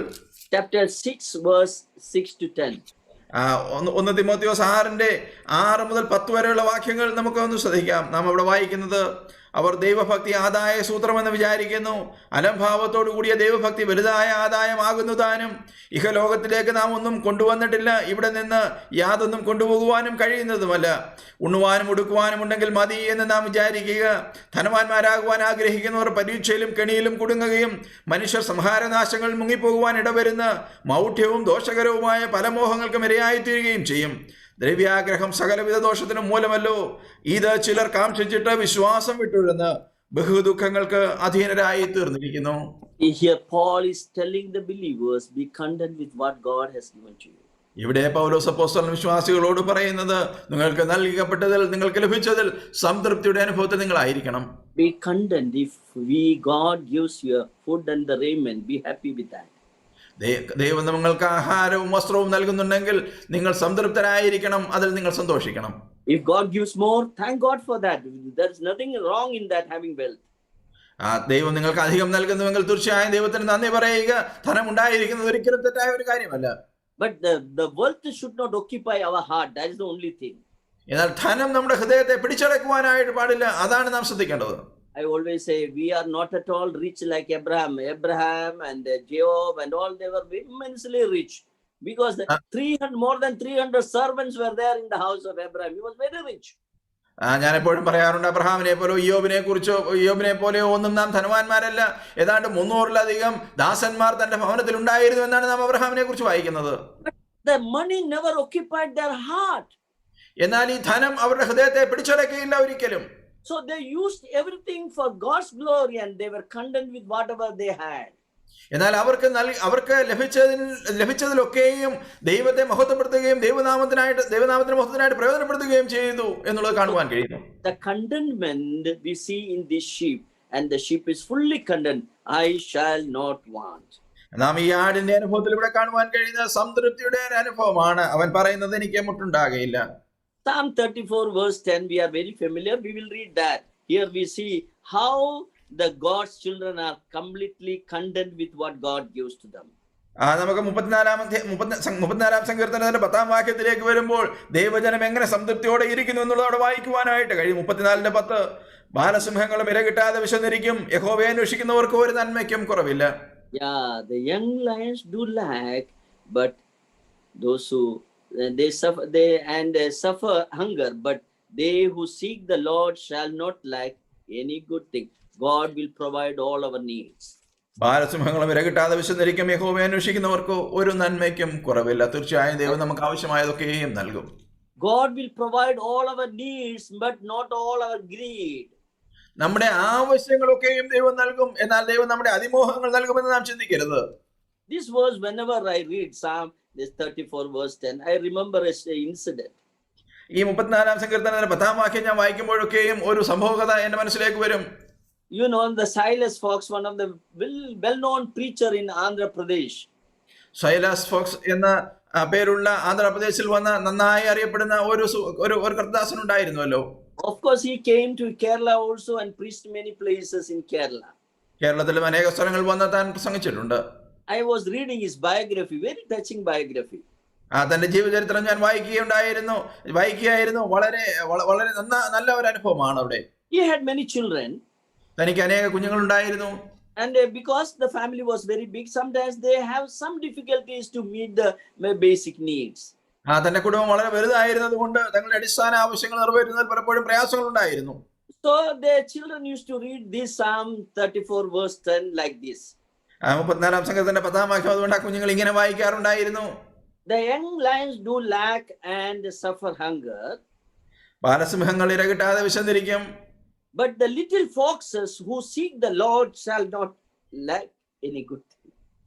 എന്നാൽ ഈ ചെറിയ ഫോക്സുകൾ, ചെറിയ കുറുനരികൾ യഹോവയെ അന്വേഷിക്കുന്നത് കൊണ്ട് അവർക്കൊന്നിനും കുറവില്ല. Yes, little foxes, the children of Silas Fox, they never lack.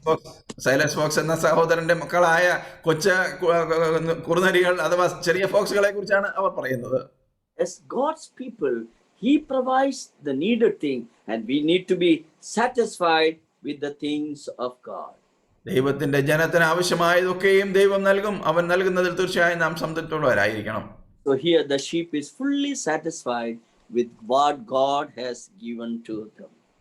ഇവിടെ ദൈവം തനിക്ക് നൽകിയ കാര്യത്തിൽ തീർച്ചയായും ഈ ആട് വളരെ സംതൃപ്തനായിരുന്നു. Now let us take to the next verses. I will just go to the next part. That is, He maketh me to lie down in green pasture. ഞാൻ വേഗത്തിൽ അടുത്ത ഭാഗത്തേക്ക് കടന്നു പോകട്ടെ. പച്ചയായ പുൽപ്പുറങ്ങളിൽ അവൻ എന്നെ കിടത്തുന്നു. That's really wonderful experience the sheep is experiencing here. ഇവിടെ ഈ ആട് അനുഭവിക്കുന്ന നല്ല ഒരു അനുഭവം നമുക്ക് ഇവിടെ കാണുവാൻ കഴിയുന്നു. The same thing we read in Ezekiel 34 verse 15 also. I think we will compare with that. We read verse 34 verse 15. Ezekiel 34 verse 15. എഹെസ്കേൽ 34:15 നമുക്ക് ഇതേ അനുഭവം കാണുവാനായിട്ട് കഴിയും. അത് നമുക്കൊന്ന് താരതമ്യം ചെയ്യുന്നത് തീർച്ചയായും നല്ല ഒരു കാര്യമായിരിക്കും. എഹെസ്കേൽ പ്രവചനം 34-ാം അധ്യായത്തിന്റെ 15-ാമത്തെ വാക്യം. Yeah, just to read that. ഞാൻ തന്നെ എന്റെ ആടുകളെ മേയ്ക്കുകയും കിടത്തുകയും ചെയ്യും എന്ന് യഹോവയായ കർത്താവിന്റെ അരുളപ്പാട്.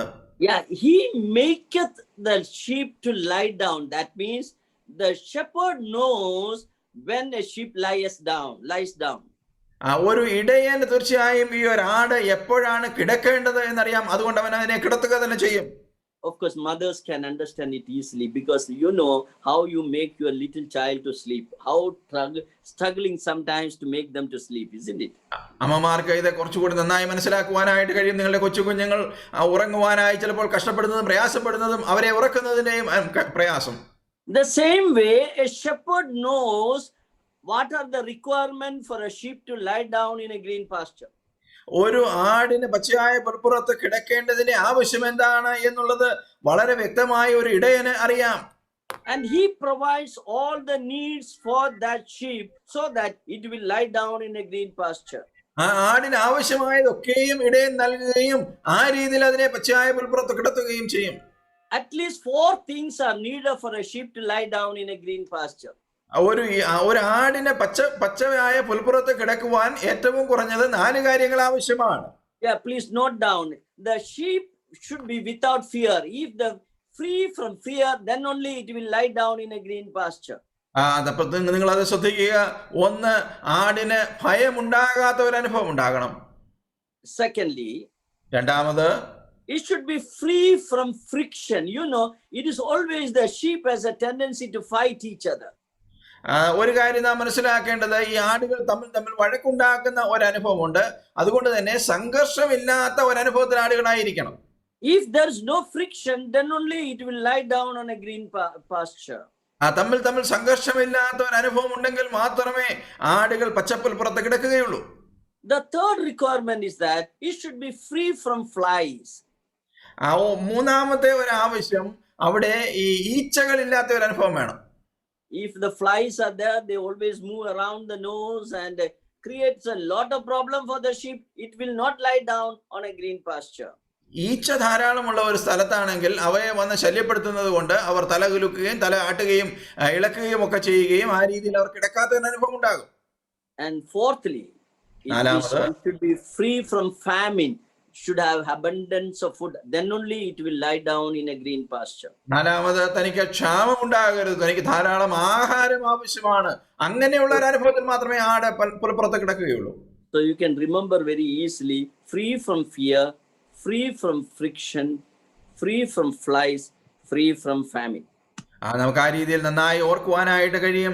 ഭയമുണ്ടാകരുത്, സംഘർഷമുണ്ടാകരുത്, ഈ ഈച്ചകളുടെ അനുഭവം ഉണ്ടാകരുത്, ക്ഷാമത്തിന്റെ അനുഭവം ഉണ്ടാകരുത്. See, when God created animals, some animals are created with the fear and some animals are without fear. ചില ദൈവം ഈ ഇത്തരത്തിലുള്ള മൃഗങ്ങളെ സൃഷ്ടിച്ചപ്പോൾ നമുക്ക് മനസ്സിലാക്കുവാൻ കഴിയുന്നത് ചില മൃഗങ്ങളെ ഭയമുള്ളവരായിട്ടും ചിലവയെ ഭയമില്ലാത്തവയായിട്ടും സൃഷ്ടിച്ചു. Especially some animals which are feeble and weak, they have full of fear. That is an escape that will help them to escape. It's a survival mechanism. ചില ജീവികളെ സംബന്ധിച്ചിടത്തോളം അവർ ബലഹീനരായിരിക്കുന്നത് കൊണ്ട് അവരുടെ ശരീരഘടന അത്തരത്തിലാണ്. അവർക്ക് ആ രീതിയിൽ ഭയമുണ്ട്. അത് അവർക്ക് രക്ഷപ്പെടുവാനുള്ള ഒരു മാർഗം കൂടെയാണ്. Yeah, it is actually, I always say that we know that if you study, you understand the pain and the fear is the God's gift for the survival. തീർച്ചയായും നമുക്കത് അത്തരത്തിൽ നാം പഠിക്കുകയും മനസ്സിലാക്കുകയും ചെയ്താൽ നമുക്ക് മനസ്സിലാക്കുവാൻ കഴിയുന്ന കാര്യം, വേദനയും നമ്മുടെ ഭയവും തീർച്ചയായും നാം സംരക്ഷിക്കപ്പെടുവാനായി ദൈവം നൽകിയിരിക്കുന്ന ഒരു വരദാനമാണ്. There is a medical doctor who has written about the pain. He says the pain is the greatest gift of God for mankind. ഒരു മെഡിക്കൽ ഡോക്ടർ ഇത്തരത്തിൽ എഴുതിയത് ഞാൻ വായിക്കുകയുണ്ടായി. മനുഷ്യകുലത്തിന് നൽകപ്പെട്ട ഏറ്റവും വലിയ ദൈവത്തിന്റെ ദാനങ്ങളിലൊന്നാണ് വേദന എന്നുള്ളത്. Of course, he was a leprosy doctor, Vellore doctor. You can read this, available. It's a Christian doctor. He said the pain is the gift of God. വെല്ലൂരിലൊക്കെ പ്രവർത്തിച്ചിരുന്ന ലെപ്രസി പേഷ്യൻസിന്റെ ഇടയിൽ പ്രവർത്തിച്ചിരുന്ന ഒരു ഡോക്ടറാണ്. താൻ എഴുതിയിരുന്ന കാര്യം ഇങ്ങനെയാണ്: വേദന ദൈവത്തിന്റെ ഏറ്റവും വലിയ ഒരു അനുഗ്രഹമാണ്. Same way, fear is also the gift of God. അതുപോലെ തന്നെ ഭയവും ദൈവത്തിന്റെ വലിയ അനുഗ്രഹമാണ്.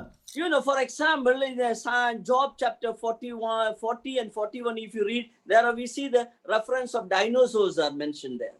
അയ്യോബിന്റെ ലേഖനം 40-41 അധ്യായങ്ങളിലേക്ക് വന്നാൽ നമുക്ക് അവിടെ ഭീമാകാരമായ ജീവികളെ കുറിച്ച് വായിക്കുന്നത് കാണുവാൻ കഴിയും. And 41 verse 33, if you read that, God created Leviathan. It is a dinosaur, huge dinosaurs. Is a carnivorous dinosaur, and it is mentioned that God has created the dinosaurs without fear. നാം ഈ 41 അധ്യായത്തിലേക്ക് വരുമ്പോൾ ലിവിയാഥാനെ കുറിച്ചൊക്കെ വായിക്കുന്ന ഒരു dinosaur പോലെയുള്ള ഒരു ജീവിയാണ്, അതിനെ ദൈവം സൃഷ്ടിച്ചതാണ്. Yeah, you can read 41 verse 33, Job 41 verse 33. Just read that. ഇയ്യോബിന്റെ പുസ്തകം 41 അധ്യായത്തിന്റെ 33 വാക്യം. ഭൂമിയിൽ അത് തുല്യമായിട്ടൊന്നുമില്ല, അതിനെ ഭയമില്ലാത്തതായി ഉണ്ടാക്കിയിരിക്കുന്നു. Created without fear. There's a dinosaurs and God created the dinosaurs without any fear. ദിനോസറിനെ കുറിച്ചാണ് അവിടെ നാം വായിക്കുന്നത്, അതിനെ ഭയമില്ലാത്തതായി ഉണ്ടാക്കിയിരിക്കുന്നു. And whereas when about a sheep we see that is a full of fear. എന്നാൽ ഒരു ആടിനെ കുറിച്ച് നാം വായിക്കുന്നത് അത് ഭയത്താൽ നിറഞ്ഞിരിക്കുന്നു. And look at human beings, we are also full of fear, isn't it? നാം മനുഷ്യരെ ശ്രദ്ധിക്കുക, നമുക്കും ഭയമില്ലേ? There is no difference between sheep and the human beings. ഒരു ആടിനെയും മനുഷ്യനെയും തമ്മിൽ വലിയ വ്യത്യാസമൊന്നുമില്ല. We know this last year and even now we are under fear of corona, isn't it? കഴിഞ്ഞ ഒരു വർഷക്കാലം തന്നെയുമല്ല, ഇപ്പോൾ കൂടെ നാം കൊറോണയുടെ ആ ഒരു ഭീതിയുടെ അനുഭവത്തിലാണ്. We are always under fear. What will happen if corona affects? What will happen? I will be admitted and nobody will be there to look after me. നാം തീർച്ചയായും പൂർണ്ണമായി ആ ഒരു ഭയത്തിന്റെ അനുഭവത്തിലാണ്. കൊറോണ വന്നാൽ എന്ത് ചെയ്യും, എന്നെ ആര് നോക്കും, എന്നെ ആര് കരുതും എന്ന് നാം ചിന്തിക്കുന്നു. And even if I die, nobody will come near to me. ഞാൻ മരിച്ചു പോയാൽ പോലും ആരും എന്റെ അടുത്തേക്ക് വരികയില്ല എന്ന് നാം ചിന്തിക്കുന്നു. So much of fear we have. We all will filled with the fear. ധാരാളം ഭയം നമുക്കുണ്ട്. നാം ഭയത്താൽ ആ രീതിയിൽ പിടിക്കപ്പെട്ട അനുഭവമാണ്. But we know that the sheep is also like that. It is always filled with the fear. എന്നാൽ നമുക്ക് കാണുവാൻ കഴിയുന്നത് ആടും അത്തരത്തിലുള്ള അനുഭവമാണ്. ആടും എപ്പോഴും ഭയം നിറഞ്ഞിരിക്കുന്ന അനുഭവത്തിലായിരിക്കുന്നു. When it is filled with the fear, it will never lie down on a green pasture. അത്തരത്തിൽ ഭയം പിടിക്കപ്പെട്ട ഒരു അനുഭവത്തിൽ ഒരിക്കലും ഈ ആട് പച്ചപ്പുൽപ്പുറത്ത് കിടക്കുകയില്ല. Even a rabbit, it jumps there, immediately the sheep will run away. It will filled with the fear. ഒരു മുയൽ ഓടി വന്നാൽ പോലും ആട് ഓടിക്കളയും. അത് അത്തരത്തിൽ ഭയചകിതരായിരിക്കുന്നു. Lord used to tell them, the disciples, fear not, fear not. He always advised them because they were always filled with the fear. കർത്താവ് ശിഷ്യന്മാരോട് ആവർത്തിച്ച് പറഞ്ഞ കാര്യമുണ്ട്, നിങ്ങൾ ഭയപ്പെടേണ്ട എന്നുള്ളത്. കാരണം മനുഷ്യൻ ഭയത്താൽ ചകിതരാണ്. Bible scholars say that it is 365 time it is mentioned in the Bible, fear not. ദൈവശാസ്ത്രജ്ഞന്മാർ പറയുന്നത് തിരുവചനത്തിൽ 365 പ്രാവശ്യം ഭയപ്പെടേണ്ട എന്നുള്ള പ്രയോഗമുണ്ട് എന്നാണ്. Every day the Lord is telling us, fear not. ഓരോ ദിവസവും കർത്താവ് യഹോവ നമ്മോട് പറയുന്നത് നിങ്ങൾ ഭയപ്പെടരുത് എന്നാണ്. Look at Psalm 34, which we have read, verse 4. You please read there. 34-ാം സങ്കീർത്തനത്തിൽ നാം ഇപ്പോൾ വായിച്ചല്ലോ, അതിന്റെ 4-ാം വാക്യം നമുക്കൊന്ന് ശ്രദ്ധിക്കാം. ഞാൻ യഹോവയോട് അപേക്ഷിച്ചു, അവൻ എനിക്ക് ഉത്തരമരുളി, എന്റെ സകല ഭയങ്ങളിൽ നിന്നും എന്നെ വിടുവിച്ചു. He delivered me from all my fears. God can able to deliver us from fear. എന്നെ സകല ഭയങ്ങളിൽ നിന്നും യഹോവ വിടുവിച്ചു. യഹോവയായ ദൈവം നമ്മെ സകല ഭയങ്ങളിൽ വിടുവിക്കുവാൻ കഴിയുന്നവനാണ്. And only He can deliver us. No one else in the world can deliver us from fear. ഈ ഭയത്തിൽ നമ്മെ വിടുവിക്കുവാൻ യഹോവയ്ക്ക് മാത്രമേ കഴിയൂ, മറ്റാർക്കും അത് സാധ്യമല്ല. Only one thing, you should fear God. You have nothing else to fear. Let me tell you. എന്നാൽ ഒരു കാര്യം നാം മനസ്സിലാക്കണം, നാം ദൈവത്തെ ഭയപ്പെടണം. അങ്ങനെയാണെങ്കിൽ നമുക്ക് ലോകത്തിൽ മറ്റൊന്നിനെയും ഭയക്കേണ്ട ആവശ്യമില്ല. Look at Psalm 34 verse 9. You read. 34-ാം സങ്കീർത്തനത്തിന്റെ 9-ാം വാക്യം നമുക്കൊന്ന് ശ്രദ്ധിക്കാം. യഹോവയുടെ വിശുദ്ധന്മാരെ അവനെ ഭയപ്പെടുവീൻ, അവന്റെ ഭക്തന്മാർക്ക് ഒന്നിനും മുട്ടില്ലല്ലോ. Yeah, there's no lack to them that fear Him. If we fear Him, we never lack anything. We will be absolutely satisfied. നാം അവനെ ഭയപ്പെടുന്നുവെങ്കിൽ നമുക്കൊന്നിനും മുട്ടുണ്ടാകുകയില്ല, നാം പൂർണ്ണമായി സംതൃപ്തിയുടെ അനുഭവത്തിലായിരിക്കും. So the Lord has not given us the spirit of fear, but sound mind He has given to us. ദൈവം ഒരിക്കലും നമുക്ക് ഭയത്തിന്റെ ഒരു ആത്മാവിനെയല്ല നൽകിയത്, സ്ഥിരമായ ഒരു ആത്മാവിനെയാണ് ദൈവം നമുക്ക് നൽകിയത്. Psalm 4 verse 8 we read what the psalmist says about that. 4-ാം സങ്കീർത്തനത്തിന്റെ 8-ാം വാക്യത്തിൽ എന്താണ് സങ്കീർത്തനക്കാരൻ അവിടെ പറയുന്നത് എന്ന് നാം ശ്രദ്ധിക്കുക. Yeah, please read that. 4-ാം സങ്കീർത്തനം 8-ാം വാക്യം, ഞാൻ സമാധാനത്തോടെ കിടന്നുറങ്ങും, നീയല്ലോ യഹോവയെ എന്നെ നിർഭയം വസിക്കുമാറാക്കുന്നത്. Yeah, it is He who makes us to lie down with the peace and we can get a comfortable sleep. അവനാണ് നമ്മെ സമാധാനത്തോടെ കിടന്നുറങ്ങുവാനായി അനുവദിക്കുന്നത്, നിർഭയം വസിക്കുമാറാക്കുന്നത്. Yeah, we know that last year many of us we had many of the sleepless night because we were all filled with the fear. കഴിഞ്ഞ ഒരു വർഷക്കാലം ധാരാളം നമുക്ക് ഉറക്കമില്ലാത്ത രാത്രികൾ ഉണ്ടായിരുന്നു, കാരണം നാം ഭയത്താൽ പിടിക്കപ്പെട്ടവരായിരുന്നു. Yes, but when we trust in the Lord, we need not to fear. He will give us a good sleep. എന്നാൽ നാം കർത്താവിൽ ആശ്രയം വയ്ക്കുമ്പോൾ, നാം പൂർണ്ണമായി കർത്താവിൽ ചാരുമ്പോൾ അവൻ നമുക്ക് നല്ല ഉറക്കം തരും. നാം ഭയപ്പെടേണ്ട യാതൊരു ആവശ്യവുമില്ല. Before He leaving to heaven, the Lord told the disciple, "Lo, I am with you always till the end of the age." കർത്താവ് സ്വർഗാരോഹണം ചെയ്യുന്നതിന് മുൻപ് തന്റെ ശിഷ്യന്മാരോട് പറഞ്ഞത്, ഞാൻ നിങ്ങളോട് കൂടെ ലോകാവസാനത്തോളം എല്ലാ നാളും ഉണ്ട് എന്നാണ്. If the presence of the shepherd is there, no fear is there for the sheep. ഈ ഇടയന്റെ സാന്നിധ്യം നമ്മോടൊപ്പം ഉണ്ടെങ്കിൽ ഈ ആടിന് യാതൊരു കാരണവശാലും ഭയപ്പെടേണ്ട ആവശ്യമില്ല. When the sheep see the shepherd is very close to the sheep, it will lie down in the green pasture. ഈ ഇടയൻ സമീപേ ഉണ്ട് എന്ന് ആട് കാണുമ്പോൾ തീർച്ചയായും അത് പച്ചപ്പുൽപ്പുറത്ത് കിടന്നുറങ്ങും. So the Lord knows what is needed for us to lie down in a green pasture. He will remove our fear and make us to lie down in a green pasture. തീർച്ചയായും ഈ കർത്താവിന് അറിയാം, നാം സ്വസ്ഥതയോടെ കിടന്നുറങ്ങുവാൻ നമുക്ക് എന്താണ് ആവശ്യമെന്നറിയാം. നമ്മുടെ ഭയത്തെ അവൻ പൂർണ്ണമായി മാറ്റിത്തരികയും അവൻ നമുക്ക് ഉറക്കത്തിന് അനുഭവം നൽകുകയും ചെയ്യും. Brothers and sisters, examine your own life. Most of your fear, 95% of our fear is baseless. Unnecessarily we are fearing. പ്രിയ സഹോദരി സഹോദരന്മാരെ, ഒരു കാര്യം നാം മനസ്സിലാക്കണം, നമ്മുടെ ഭയത്തിന്റെ 99% യാതൊരു അടിസ്ഥാനവുമില്ലാത്തതാണ്, യാതൊരു കാരണവുമില്ലാതെയാണ് നാം ഭയപ്പെടുന്നത്. Before our children entering in the 10th standard, fear comes. What will happen to him? How much percentage he will get? നമ്മുടെ കുഞ്ഞുങ്ങൾ 10ാം ക്ലാസ്സിലേക്ക് പ്രവേശിക്കുന്നതിന് മുൻപേ നമ്മുടെ മനസ്സിൽ ഭയമാണ്, അവർക്ക് എത്ര പെർസെന്റേജ് കിട്ടും, അതിനുശേഷം അവർ എന്ത് ചെയ്യും, and where he will get admission, what subject he will get. So much of fear, most of that fear is baseless and useless. നമുക്ക് അവന് എവിടെ അഡ്മിഷൻ കിട്ടും, അവൻ എന്താ പഠിക്കും, എങ്ങോട്ട് പോകും എന്നൊക്കെയുള്ള വലിയ ഭയമാണ്. ഈ ഭയത്തിനൊന്നും യാതൊരു അടിസ്ഥാനവുമില്ല, യാതൊരു കാരണവുമില്ല. Trust in the Lord. If He is near to us, we need not to fear anything. He will make us to lie down in a green pasture. ഈ കർത്താവിൽ ആശ്രയം വയ്ക്കുക. അവൻ നമ്മുടെ സമീപേ ഉണ്ടെങ്കിൽ അവൻ തീർച്ചയായും നമ്മെ നടത്തുകയും പച്ചയായ പുൽപ്പുറത്ത് അവൻ നമ്മെ കിടത്തുകയും ചെയ്യും. One day when the ship was going, there was a storm and a lot of waves and all are coming, and ship was turning upside down. ഒരു ദിവസം ഒരു കപ്പൽ ആ രീതിയിൽ മുൻപോട്ട് പോയിക്കൊണ്ടിരുന്നപ്പോൾ വലിയ കാറ്റും മഴയും കോളും ഉണ്ടായിട്ട് വളരെ കുലുങ്ങുന്ന അനുഭവം ഉണ്ടായി. Sailors were running here and there in panic. ഈ നാവികർ അങ്ങോട്ടും ഇങ്ങോട്ടും ഓടുകയാണ്, അവർ ചഞ്ചലപ്പെട്ടിരിക്കുന്നു. But one little child was not worried about it. She's singing and dancing and enjoying in that ship. എന്നാൽ അവിടെ ഒരു ചെറിയ കുട്ടി ധാരാളം നന്നായി പാട്ടൊക്കെ പാടി സന്തോഷത്തോടെ യാതൊരു ഭയമില്ലാതെ ഇരിക്കുന്നു. So one of the sailors asked, why you are not afraid of all these things? You are enjoying, looks like that we are very happy. നിനക്ക് യാതൊരു ഭയവുമില്ല, ഞങ്ങളൊക്കെ ഭയചകിതരായി കാര്യങ്ങൾ നിൽക്കുമ്പോൾ നീ വളരെ സന്തോഷമായിരിക്കുന്നുവല്ലോ എന്ന് നാവികർ അവനോട് ചോദിച്ചു. The little child said, I am not afraid of anything.